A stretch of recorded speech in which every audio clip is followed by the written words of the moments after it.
Welcome to a brand new episode of Mac Review! See, Mom? I told you I'm a virgin. I watch PewDiePie and I collect vintage Macs.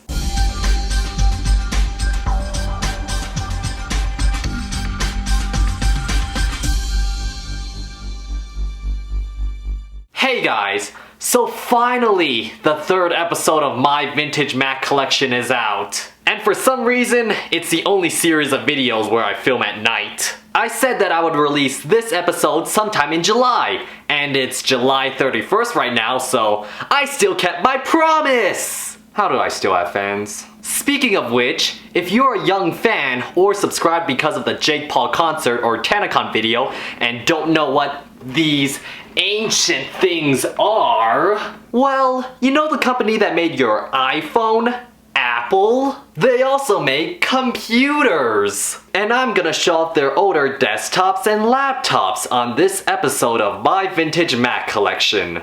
Approved by TechSmart. First up is my 2003 eMac that I got for free. And how did I get it for free? Well, I'll talk about that later. This computer was meant for the education market, hence the E in its name, and it's the last CRT computer Apple made. And when I plug it in and push the power button, it won't turn on. You know what I do with computers that can't turn on, right? See? Now it's fixed! The problem might have something to do with it missing all of its screws for some reason when I picked it up. So, the entire back cover just slides right off. It's so scary! I bet if I touch something I'm not supposed to, I'll probably get electrocuted to death. Ow. It's also really heavy. And it doesn't even have a handle that it can be picked up by. Unlike the next CRT Mac that I have. Fuck. I don't know if I trust this handle though. Up next is my 2001 iMac G3 Indigo that I also got for free. And just how did I get both of these computers for free? Well, I went to a local antique store and asked if they had any vintage Macs, and the owner goes to the back and came out with these. I was about to pay him, but he just told me to take these for free because he was trying to get rid of them. He also gave me a free cinema display, but it also didn't work. So I just recycled it at Best Buy since I already had a working one. But still, shout out to that very generous antique store owner. Now let's boot this baby up.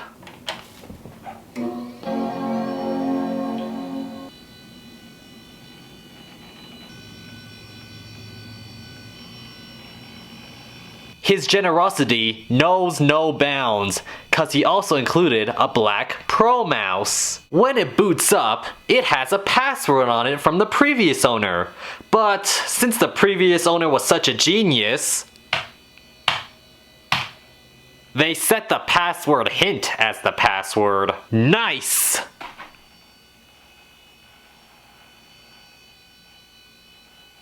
It's running Mac OS X 10.1 Puma, and you may have seen this thing featured in that Moving On video. Since this thing works perfectly fine, was for free, and very stylish, I love it. Unfortunately, the next Mac I was gonna show off is no longer with us. It was a 2003 17-inch iMac G4 running Mac OS X 10.2 Jaguar. The reason I don't have it today was because it was involved in a deadly head-on collision with last episode's Power Mac G4.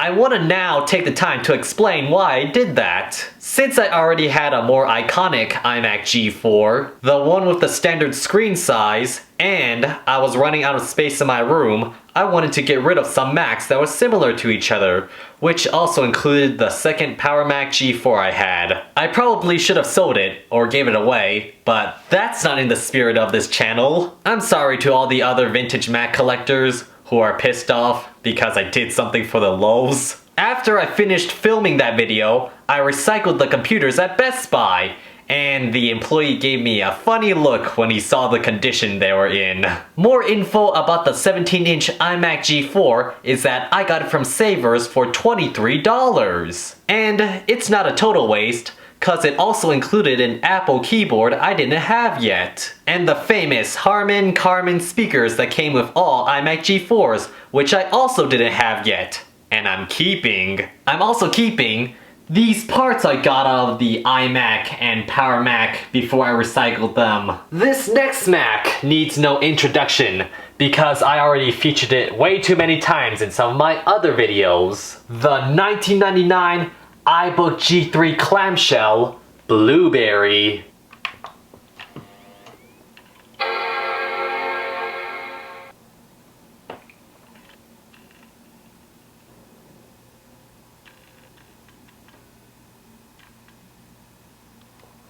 I originally installed Mac OS 9 on it, but then I upgraded it to Mac OS X 10.3 Panther. It's my favorite looking Mac, and for people who want an iBook clamshell of their own, the Blueberry is the most common color and the cheapest one online. Now, I know I said that I didn't want to buy my vintage Macs online, but I pretty much collected all the vintage Macs in my town, so I had to resort to eBay, where I got this laptop at an amazing deal of $45. Something I hate about it is that when people see this laptop, they say that Apple should make laptops that look like this again. I will say that you do not want that. It is way too thick and huge compared to a current MacBook with a similar screen size.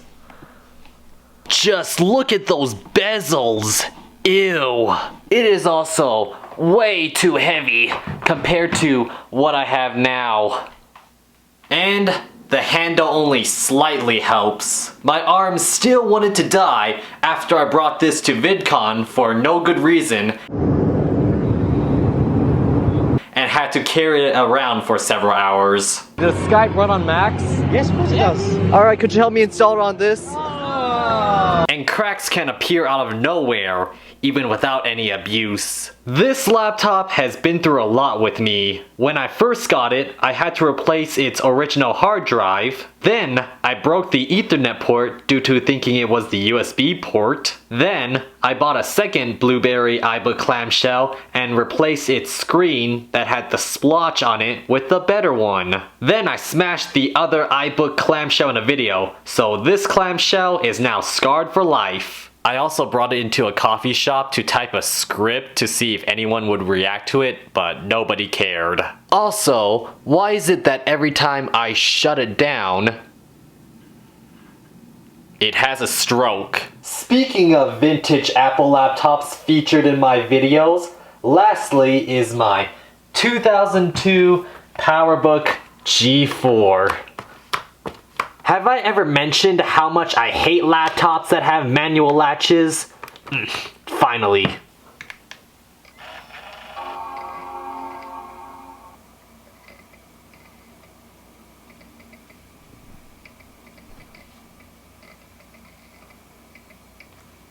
It is running Mac OS X 10.4 Tiger, and I also got it online for $40. This time through an app called Mercari. Sometimes you can find a good deal on there.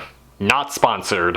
And it was a really good deal because this thing is in a really good condition. Well, except for this dent on the lid. Back in 2002, this must have been a pretty futuristic looking laptop, cause the bezels are almost the same size as my current MacBook's bezels.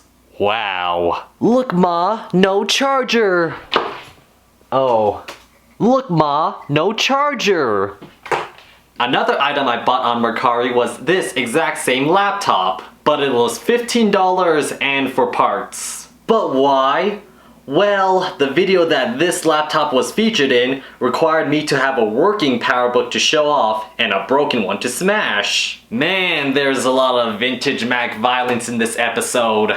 At least the 4 Parts laptop donated a hard drive, RAM, and an airport card to this iBook clamshell before its end, so it didn't die in vain.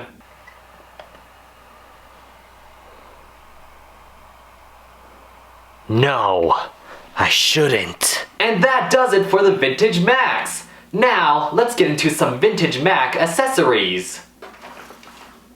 It's daytime already? We're gonna start with the boring accessories first. Airport Express from Savers for $10. Wired aluminum keyboard plus Apple Mighty Mouse plus Apple Remote bundle from Goodwill for $10. Looks like this was from one of the older aluminum iMacs. External Firewire iSight camera from a local thrift store for $10. The quality is so good! And finally, an Apple mouse from Goodwill for $3. Now here's the motherload of treasure I found at Savers on the same day. Mac OS 9, $5. Mac OS X 10.2 Jaguar, $10. Mac OS X 10.3 Panther, $10. Mac OS X 10.4 Tiger, $10. Aperture, $13.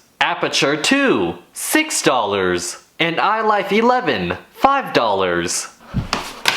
I looked through all of them and all of them seemed complete. I couldn't believe my luck that day, especially since boxed Mac OSs go for way more online and I got them for pretty cheap.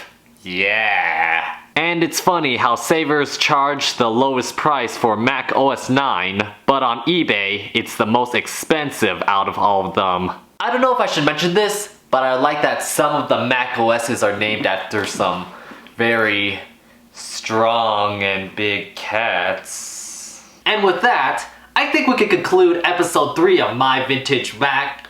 Wait, I think we still have time for a bonus Mac! This Mac is no longer with us anymore, but I still feel like I should mention it. It was an iBook G3 Snow! I bought it off of eBay as untested, and if it fully worked, I would have put it in my collection. But if it was broken in any way, I would have destroyed it for your entertainment, because of how cheap and common those things are. And when I got it, the hard drive was dead. No problem, right? I can replace that. But wait, a screw on the bottom was stripped, so I couldn't get into it. So that iBook G3 Snow went goodbye. It didn't die in vain though, because with the order, I also got its original box. Now, it's used to hold accessories and parts for Apple laptops. And now that concludes episode 3 of my vintage Mac collection that I stayed up all night to make. I would give you a tour on how my new vintage Macs are set up in my room, but since I've neglected this series for a long time, I have collected even more vintage Macs that are meant for the next episode. The new ones are also strewn around my room, and I don't want to spoil them by doing a tour right now. But don't fret, I'm pretty sure the next episode will be coming sooner than you think. So, thank you guys for watching, comment, like, and subscribe, and I'll see you guys later. Bye!